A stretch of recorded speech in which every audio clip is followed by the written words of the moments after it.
The number one thing that I would tell you to make sure that the refinance step of the BRRRRS method makes sense is, my name is Sam and I own $50 million worth of real estate that I bought using none of my own money. The main reason I've been able to do that is because I discovered this method, this process called the BRRRRS method. It stands for buy, rehab, rent, refinance, and systemize. You can do the other parts of the process right, but if you screw up this refinance part, you can be up a creek without a paddle, and that's not where we want you to be. This is the one I'm gonna focus on today because this is the most confusing one and the most important one for you to fully grasp. All right, so let me hop up on the whiteboard real quick and explain a little bit more detail in each of these steps with real numbers so you fully grasp it. Then we'll come back here and we'll focus on that refinance.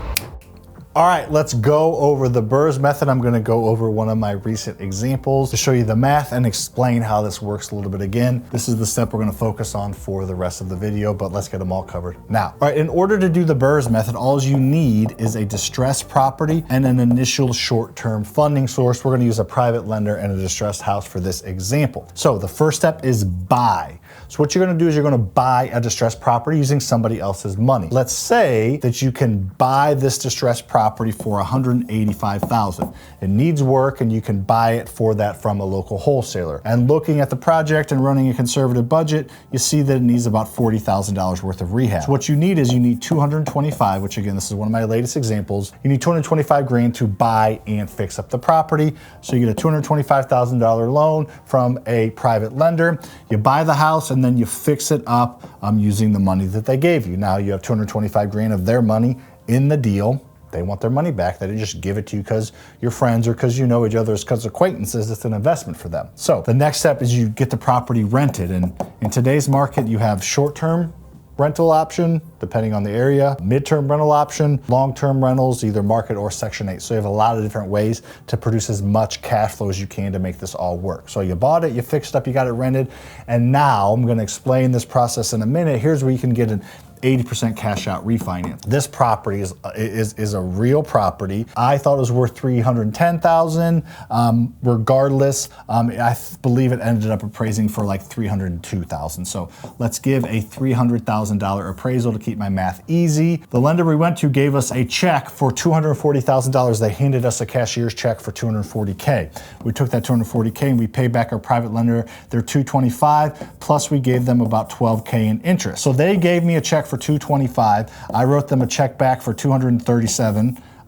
Just about 9 months later, we pocketed a couple grand, but regardless, we gave them all their money back plus interest. They're paid off. They're happy now. And now I do owe the bank $240,000, but take rent and pay the bank back every single month, and boom, I own a house using none of my own money. And at that point, if you want to grow, you systemize and create systems around each of these steps so that you can do them bigger, better, and faster. Told you that was going to be quick. Go back, watch again if you need to. If not, let's get back to this step, which kind of the entire thing hinges on.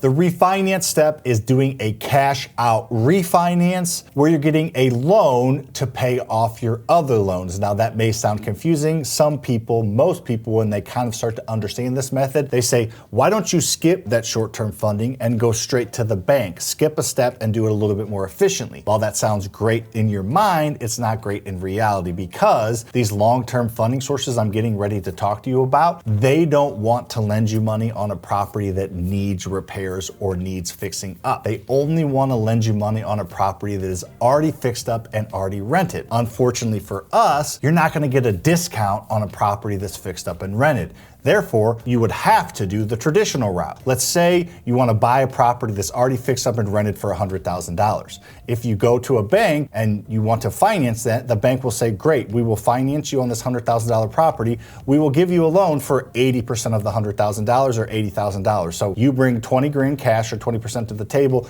we'll fund the rest. That gives them a secure position in the loan. And that is how most of us think of investing. I need 20% to put down. That's what you hear about all the time. Well, if you get creative and follow follow the BRRRRS method, you're able to buy a house at a discount for a non-market value because there's no market value for these things. You're able to repair them, and then you bring them a $100,000 property, but you have a $75,000 loan on it from a short-term lender that then the bank says, yes, this house is worth $100,000. We will give you an $8,000 loan, just like the last time that you brought them a property that was already fixed up, and they give you 80 grand, and you take that 80 grand and you pay back who you borrowed the money from, and boom, you don't have any money in the deal. The bank doesn't care about 20% cash, they want 20% equity because they don't want to have to take back the property if the market dips. So if you bring them equity through creatively bringing them a BRRRRS deal or just bringing them a deal you're going to pay 20% cash for, they're fine either way if you're talking to the right lender. So that is why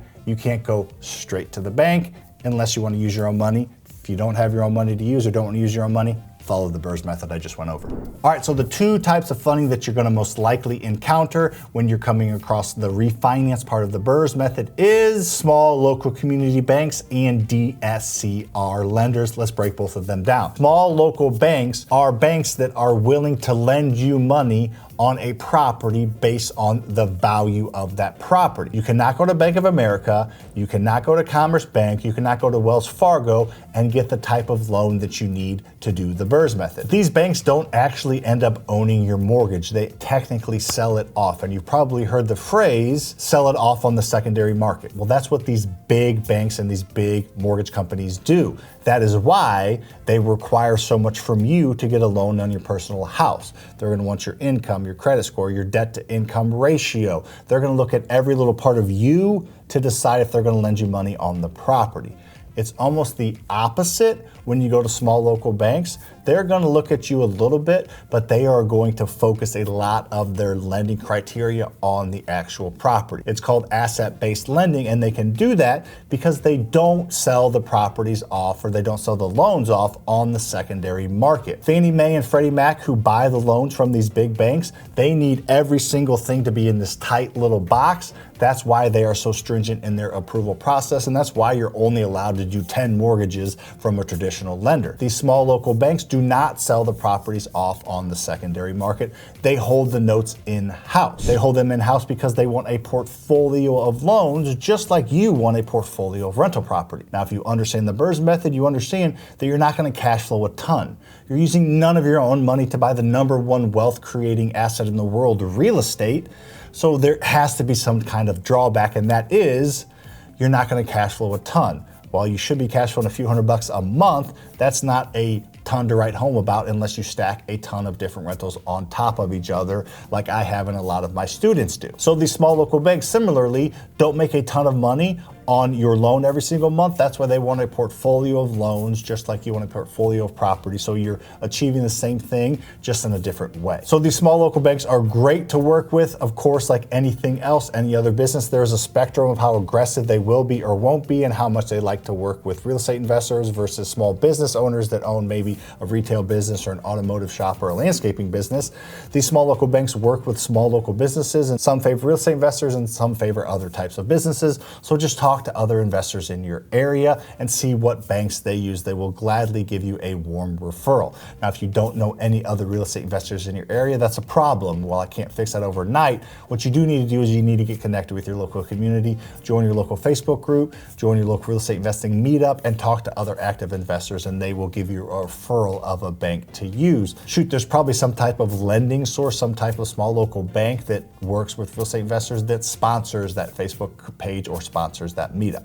So they're pretty easy to meet as soon as you get around the right people. Now, the downside to these small local banks is they follow the Fed's funds rate or the Fed rate. And most people think that that has to do with 30-year mortgages. It doesn't. That's not a video for today. But what that does do is that gives the rate that these small local banks can borrow money from the federal government at. It was around 0 several years ago when I started. If you've been paying attention and don't live under a rock, you know over the past few years, the Fed has been increasing the Fed's funds rate at a historic pace, which has increased the cost of borrowing money, which decreases cash flow and makes it sometimes impossible to get a loan from a small local bank that actually cash flows on the rental property. Now that's where the second DSCR lender source comes into play. DSCR stands for debt service coverage ratio, which basically means if the property or project that this DSCR lender is lending on produces enough cash to cover the debt, they will lend you money. It's another form of asset-based lending. While there are a few different types of rules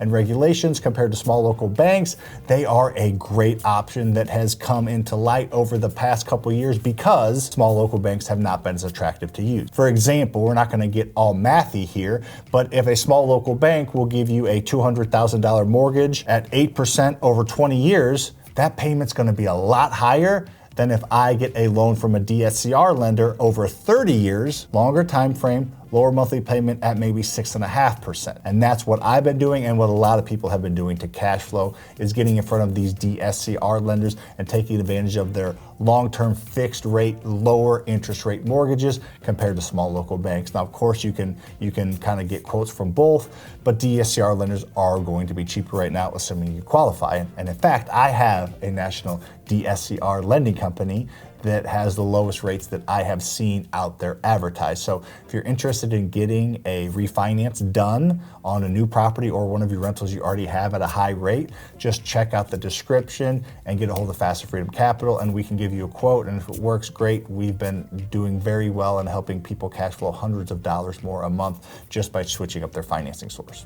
All right, let's get into the 3 tips of how you can be more successful on a cash out refinance than just calling a bank and getting an appraisal. So in order to limit risk, the number one way to do that with the BRRRRS method and the refinance is to be conservative on your numbers. What does that mean? That means if you think a property is worth $300,000, maybe pencil in that it's going to be worth $275,000. Again, you're giving yourself some fluff for if things don't go perfectly. And on a similar vein to that, let's say that the property needs about $50,000 judging by the quotes you've gotten and the numbers that you've ran. Maybe pencil in $60,000 all for the rehab budget so that again, you're leaving yourself fluff and room for if things go wrong. If you do that, and you end up performing properly or going slightly over budget, you should be in a very safe position and you should be able to take advantage of that cash out refinance, pay everybody back plus interest, and truly own the property with none of your own money and maintain the property with none of your own money with the rent. Another tip I would give you is to be flexible. If you're looking to buy this as a rental property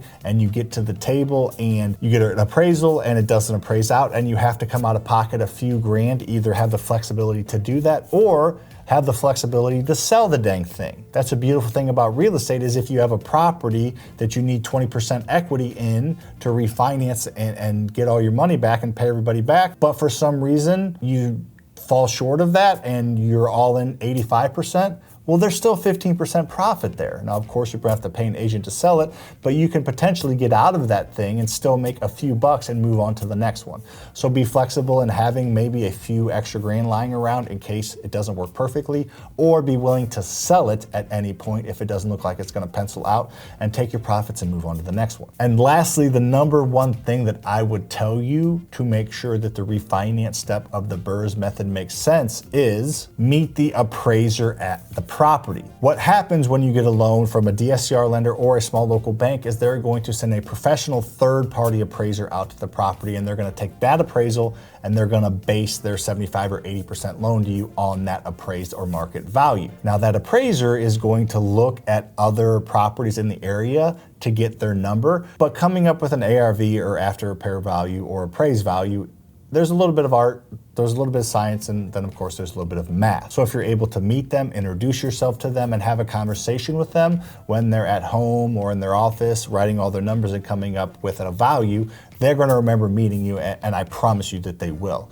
If you meet them professionally, explain what you've done to the house, explain what it means to you, maybe even give them some comps that you ran to come up with your number. Obviously, you're gonna sway them in your direction that looks most beneficial to the property value. But again, if you do this in somewhat of a passive way and aren't aggressive saying, here's what you have to value the property at, you're gonna get a better appraisal. I've seen this happen every single time I've ever met an appraiser at a property. I've gotten the appraisal that I needed to pull everything out and pay everybody back. And most of the time we get it, but not every time when we don't show up. Every time me or one of my team shows up to the appraiser, we get the actual number we need because we're not overbearing. We just say, here's the numbers I used to get to my ARV. Here's everything I've done to the property. Here's why I think it's what it's worth. And I know you're gonna do your own research, but here are some additional resources for you to get a full picture of what this property and this project actually came out to and what it fully understands and means to me. So having that conversation will make a difference on your appraiser. The higher appraisal you get, the more equity you'll have and the more money you're able to pull out and pay everybody back the right way. So hopefully that was beneficial to you. Now I do have some funding sources that can help you that will fund 100% of your deals. This is something that I only offer my students, but since you're here and you hit that like button, I'm gonna give it to you. It's called Fusion Funding. It is where I pair together a few different of my funding sources and connections to fund 100% of your deal. Now, of course, you have to qualify. You need a decent credit score, 680 to 700 or higher, decent income, and it's gotta be a decent deal. But we fuse together my hard money lending company with some unsecured business funding to get liquidity and down payment that you need, so it's none of your money out of your personal bank account. And then you either sell it as a flip, or we take it and we take that exact property and just roll it into a 30-year DSCR loan, cash out refinance, pay back your unsecured business funding that we paired you with, as well as my hard money, and you're no money out of pocket on the purchase. And then if you get enough rent, it'll cash flow and you will get the lowest rates out there over 30 years with my hard money lending company, Fast Freedom Capital. Check out the description below, go to fastfreedomcapital.com, and you can learn a little bit more about my company and how we can fuse things together for you. And lastly, hit that like button, subscribe if you have not. Check out this video over here where I walk through how to find some additional funding sources and break down funding even further so I can help you buy real estate using none of your own money. See you on the next one.